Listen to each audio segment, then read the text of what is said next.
ETF index mutual funds నేర్చుకుని stock మార్కెట్లో రాణించాలనుకుంటున్నారా? వెంటనే ఈ నెంబర్కి కాల్ చేయండి.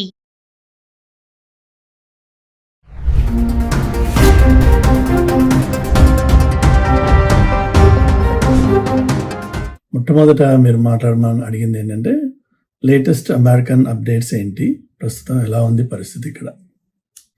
సో అమెరికన్ సిచ్యువేషన్ ప్రస్తుతం ఎంప్లాయ్మెంట్లో చూస్తే చాలా లే ఆఫ్స్ జరుగుతున్నాయి, hundreds of thousands across the board. So అది ఒకవైపు. రెండో వైపు వచ్చేసి అమెరికన్ సుప్రీం కోర్టులో టారిఫ్స్ ఓన్లీ ప్రెసిడెంట్ యూనిలాటరల్గా వేసేయచ్చా, because tariffs end of the day is a taxation అన్నది కాంగ్రెస్ పర్వ్యూలో వచ్చే ఒక అథారిటీ అది.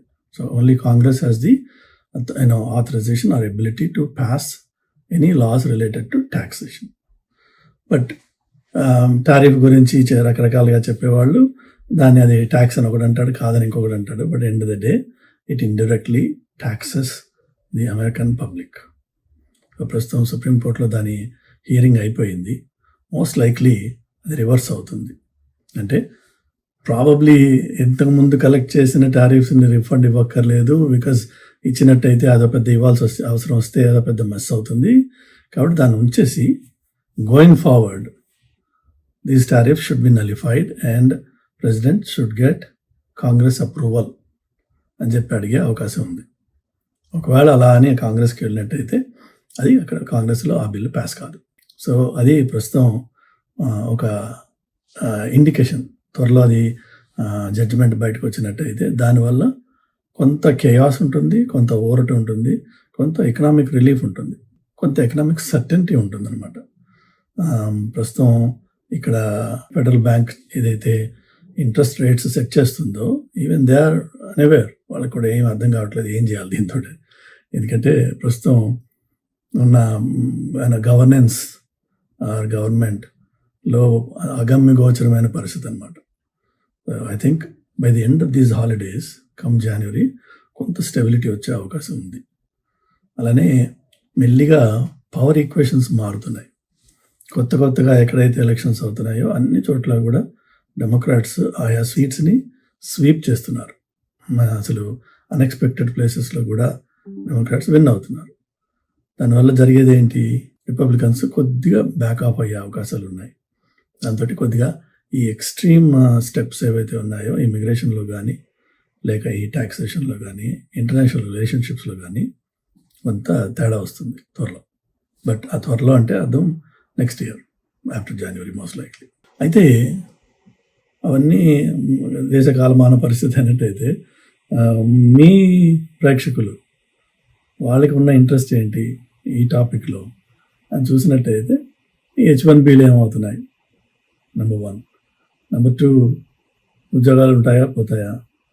నెంబర్ 3, అమెరికాకు వచ్చి ఇంకా ఇక్కడ చదువుకోవాలా, చదువుకున్న తర్వాత ఉద్యోగం వస్తుందా. ఈ FPT తీసేశారు కదా, తీసేసినప్పుడు మరి దానివల్ల జరిగే ఎఫెక్ట్ ఏంటి అంటే కాలేజీలో మాస్టర్స్ కంప్లీట్ అవ్వగానే ఉద్యోగం రెడీగా ఉండాలి, లేదంటే వాళ్ళు వెళ్ళిపోవాలి ఇంటికి. సో ఈ ప్రగాఢమైన ప్రశ్నలు ఉన్నాయి. ఆన్ టాప్ ఆఫ్ ఇట్ రీసెంట్గా ఆటోమేటిక్ రెన్యువల్స్ ఫర్ EAD, అలా H1B, అట్లా కొన్ని కేటగిరీస్ ఏవైతే ఉన్నాయో ఆటోమేటిక్గా రెన్యూ అవుతూ ఉండేవి. ఆ ఆటోమేటిక్ రెన్యువల్స్ని తీసేశారు. దానికి కూడా కోర్టుకి వెళ్ళి ఫైట్ చేయడము అది జరుగుతుంది. కానీ ఆటోమేటిక్ రెన్యువల్స్ తీసేస్తే పరిస్థితి చాలా ఘోరంగా ఉంటుంది. ఎందుకంటే జనరల్గా ఇక్కడ ఏదైనా ఒక ఎంప్లాయ్మెంట్ ఆథరైజేషన్ మీద వర్క్ చేసేవాళ్ళు చాలామంది ఉంటారు, టెన్స్ ఆఫ్ థౌజండ్స్లో ఉంటారు. ఎవరెవరైతే గ్రీన్ కార్డ్ ప్రాసెస్ మొదలుపెట్టి దానికోసం వెయిట్ చేస్తున్నారో, లేక ఈ పెళ్ళిళ్ళ ద్వారా EADలు వచ్చిన వాళ్ళు ఉన్నారో, రకరకాల కేసెస్ ఉన్నాయి ఈ ఎంప్లాయ్మెంట్ ఆథరైజేషన్తో పనిచేసేవాళ్ళు. అలానే ఆటోమేటిక్గా H1 ఎక్స్టెన్షన్ అయ్యేవాళ్ళు కొంతమంది ఉన్నారు. ఎవరెవరికైతే గ్రీన్ కార్డ్ ప్రాసెస్ మొదలయ్యి I-130 అప్రూవల్ అయిపోయి ఆ తర్వాత 1 year దాటిన తర్వాత ఇంతకుముందు ఎక్స్టెన్షన్ ఆటోమేటిక్గా వచ్చేది. అట్లనే ఇంకొక రూల్ ఏముండేది అంటే ఈ ఎక్స్టెన్షన్ ఒకసారి అప్లికేషన్ ఫైల్ చేసిన తర్వాత నువ్వు కంటిన్యూ చేసేసుకో, నువ్వేమీ ఆపాల్సిన అవసరం లేదు, అది ఆటోమేటిక్గా వస్తుంది. It may take 6 months or 7 months, but there is no break. అని ఇంతకుముందు ఉండేది.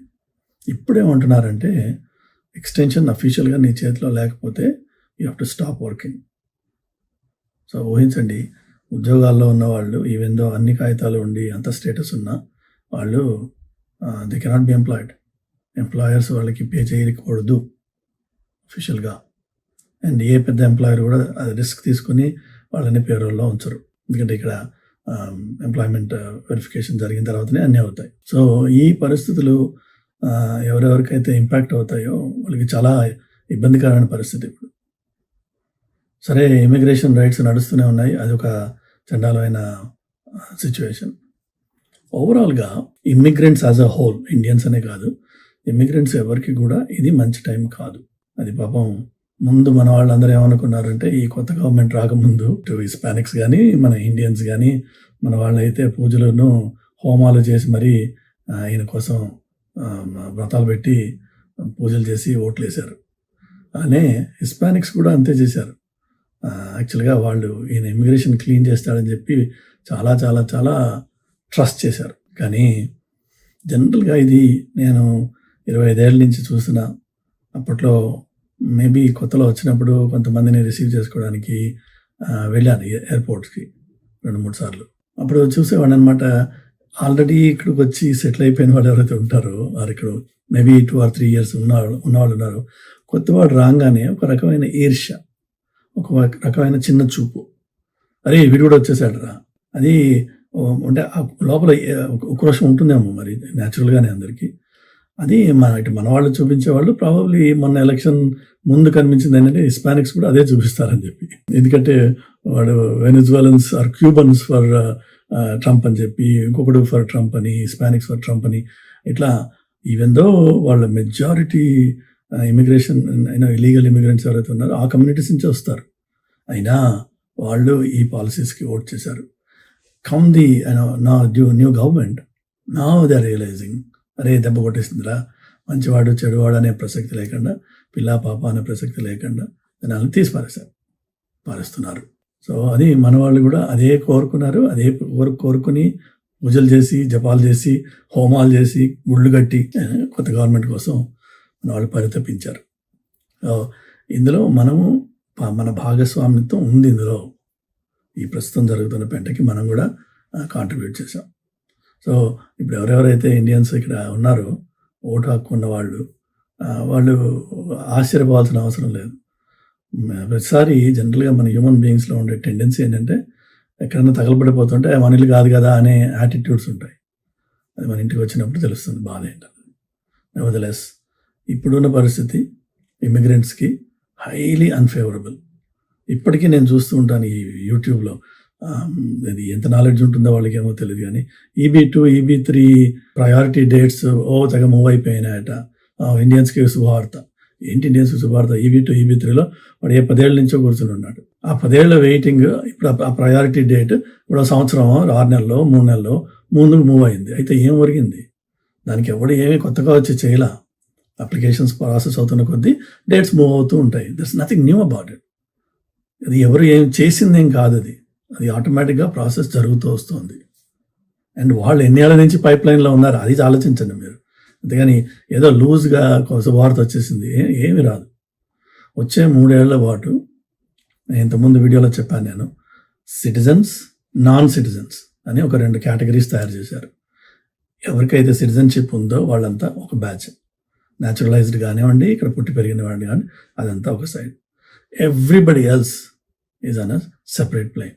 All non-citizens are grouped together, and all non-citizens will be monitored, observed, and ఏ చిన్న తప్పు జరిగినా, ఇంతకుముందు మనం చెప్పుకున్నాం DUI అంటే driving under influence, driving under intoxicated or whatever, అంటే తాగి డ్రైవ్ చేస్తే, ఇంతకుముందు దానికి ఒక పెనాల్టీనో డబ్బులు కట్టేస్తే ఇంటికి పంపించేవాళ్ళు. ఇప్పుడు ఉన్న పరిస్థితి అంటే నాన్ సిటిజన్ DUIలో పట్టుబడితే ఇమ్మీడియట్ రిమూవల్. సో వాళ్ళు చూసేది ఏంటంటే ఏ చిన్న అవకాశం దొరికినా ఈ నాన్ సిటిజన్ని తీసేయాలి. సో అది పరిస్థితి. కాబట్టి శుభార్తలు ఏవి రావచ్చే 3 ఏళ్ళ వరకు, కనీసం 3 ఏళ్ళు. ఆ తర్వాత ఏమవుతుందో మనకు తెలియదు. ఒకటి అది. రెండోది వచ్చేసి నిన్న నేను చూశాను, మొన్న ఇలా మొదలైన కొత్త కాల్స్ ఏంటంటే అసలు ఇమిగ్రేషన్ని ఆపేయాలి కంప్లీట్గా. H1B ప్రోగ్రామ్ని రీహాల్ చేయాలి, ఓవరాల్ చేయాలి, బికాజ్ ఇందులో చాలా ఫ్రాడ్ ఉంది, కాబట్టి దీన్ని ఆపేయాలి అనే కాల్స్ కాంగ్రెస్లో మొదలైనాయి. మోస్ట్ లైక్లీ అది పాస్ అవుతుంది త్వరలో. అయిన తర్వాత వాళ్ళు they are talking different proposals. ఏంటంటే ఓన్లీ 10,000 పీపుల్ మెడికల్ ప్రొఫెషనల్స్ని మాత్రమే తీసుకోవాలి. ఈ మిగిలిన H1 ఏదైతే టెక్నికల్ స్కిల్స్ ఉన్న ఐటీ రిసోర్సెస్ ఎవరైతే ఉన్నారో వాళ్ళని తీసుకురావాల్సిన అవసరం లేదు, because there is too much fraud అని అందరూ గుర్తించారు. అలానే ఒక స్టేట్లో ఆల్రెడీ రైట్స్ జరిగినాయి, అరెస్టులు జరిగినాయి. ఆ ట్రెండ్ కంటిన్యూ అవుతుంది. కాబట్టి ప్రస్తుతం పరిస్థితి ఇమిగ్రేషన్కి ఇండియన్స్కి మంచిది కాదు. ఇక్కడ ఉన్న వాళ్ళు ఎవరైతే నాన్ సిటిజన్స్ ఉన్నారో దయచేసి చాలా జాగ్రత్తగా ఉండండి. ప్రతి నిమిషం కూడా బయటికి వెళ్ళినప్పుడు కానీ, ఇంట్లో ఉన్నప్పుడు కానీ, జాబ్ చేస్తున్నప్పుడు కానీ మీ మీద ఒక 10 కెమెరాస్ ఫోకస్ అయితే ఎలా మనం బిహేవ్ చేస్తామో ఆ విధంగా మన నడవడిక ఉండాలి. You are being monitored and observed through a microscope. మన ప్రతి మాట, ప్రతి కదలిక చూడబడుతోంది. కాబట్టి మనం ఆ టైంలో ఎలా ఉంటాం అన్నది ఒకసారి ఊహించుకొని conduct your self based on those parameters. Okay, ma. So that's my message for now, and that's going to remain for the next 3 years. Unta mari. Namaskaram.